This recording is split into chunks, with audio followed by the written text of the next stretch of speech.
पुनः आपके सामने उपस्थित हूं एक और रहस्यमय किस्सा लेकर। दोस्तों, महाभारत के बारे में तो हम लोग बचपन से सुनते आए हैं, लेकिन क्या आप जानते हैं भगवान श्री कृष्ण एक पल में भी उस युद्ध को समाप्त कर सकते थे। श्री कृष्ण के पास ऐसी शक्ति थी जिसका मुकाबला दुनिया का कोई भी अस्त्र नहीं कर सकता था, और ये शक्ति थी उनका सुदर्शन चक्र, जिससे कोई नहीं बच पाया। जी हां, वही सुदर्शन चक्र जो किसी भी चीज को समाप्त करने की क्षमता रखता था। शायद इसी वजह से भगवान कृष्ण ने महाभारत युद्ध में शस्त्र नहीं उठाया था, क्योंकि वे जानते थे अगर युद्ध में उन्होंने सुदर्शन चक्र चलाया तो कुछ ही पलों में सब कुछ समाप्त हो जाएगा, लेकिन वो ऐसा करना नहीं चाहते थे। लेकिन दोस्तों, महाभारत के बाद भगवान कृष्ण का चक्र कहां गया? आइए जानते हैं उस चक्र के बारे में कुछ ऐसी बातें जो आपके होश उड़ाने वाली हैं। सुदर्शन चक्र का निर्माण भगवान विष्णु ने नहीं बल्कि भगवान शिव ने किया था, और फिर शिव ने विष्णु को यह चक्र सौंपा था। शिव पुराण में इससे जुड़ी एक कथा मिलती है, जिसमें बताया गया है जब असुर ने अपने अत्याचारों से चारों ओर हाहाकार मचा दिया था, तब सभी देवी देवता मदद मांगने के लिए भगवान विष्णु के पास पहुंचे। भगवान विष्णु कैलाश पर्वत पर पहुंचे और कैलाश पर्वत पर जाकर भगवान शिव की स्तुति करने लगे, और उन्होंने शिव के हर नाम के साथ उन पर एक कमल चढ़ाना शुरू कर दिया। भगवान शिव ने विष्णु की परीक्षा लेते हुए उनके द्वारा लाए गए 1000 फूलों में से एक फूल को छुपा लिया।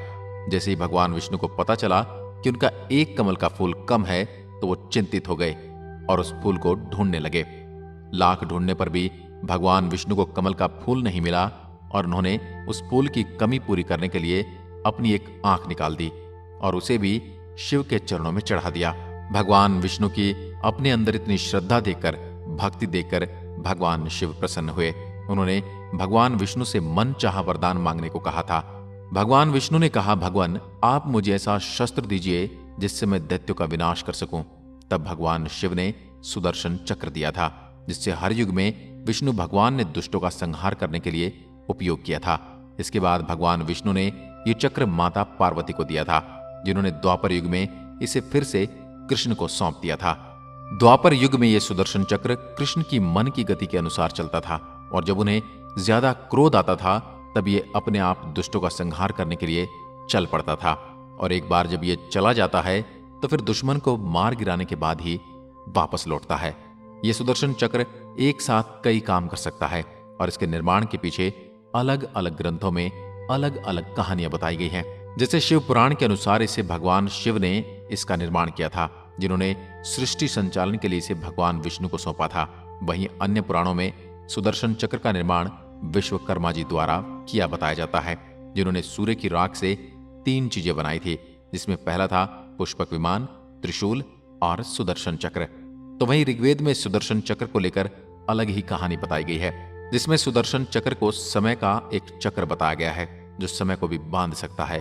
और इसी सुदर्शन चक्र की सहायता से भगवान विष्णु ने माता सती के पार्थिव शरीर के 51 हिस्से किए थे, जो आज 51 शक्तिपीठ के नाम से पूरे विश्व भर में प्रसिद्ध हैं। इसी सुदर्शन चक्र से कृष्ण ने महाभारत में शिशुपाल का वध किया था, और जब महाभारत में अर्जुन ने जयद्रथ को सूर्य ढलने का वचन दिया था, तब कृष्ण ने इसी सुदर्शन चक्र से सूरज को ढक लिया था। ये वो आखिरी समय था जब सुदर्शन चक्र का जिक्र किया गया था, और इसके बाद उसका क्या हुआ, वह कहां गया, किसी को नहीं पता। लेकिन भविष्य पुराण में इसका भी वर्णन मिलता है। कहते हैं जब श्री कृष्ण ने देह त्याग किया था, तब उनका चक्र यानी सुदर्शन चक्र भी पृथ्वी में समा गया था। इसी चक्र को भगवान विष्णु या उनके अवतार ही धारण कर सकते हैं। इसलिए कलयुग में जब कल्कि अवतार जन्म लेंगे, तब वे पृथ्वी के गर्भ से दोबारा सुदर्शन चक्र को ग्रहण करेंगे और पापियों का नाश करेंगे। आज की वीडियो में बस इतना ही। अगर वीडियो पसंद आई तो लाइक कीजिए, और ऐसी वीडियो देखने के लिए हमारे चैनल को भी सब्सक्राइब जरूर करें। धन्यवाद। जय हिंद, जय भारत।